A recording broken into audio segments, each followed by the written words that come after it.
Hi, today in front of me iPad Pro 1st generation, and I'll show you how to link or unlink Siri from power button on this device. So now just press and hold the power key. We can see that the Siri is turned off. If you want to turn it on, you can make it by this way, just by press the power key and then click here to turn on Siri. And now this option is activated. But if you want, you can also make it by another way, by the second one. Just first we should open the settings, scroll down to the Siri and search.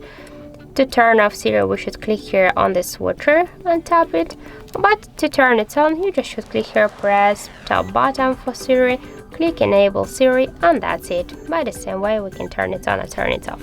So that's it. Thank you for watching, and if you find this video helpful, don't forget to leave a like, comment, and to subscribe our channel.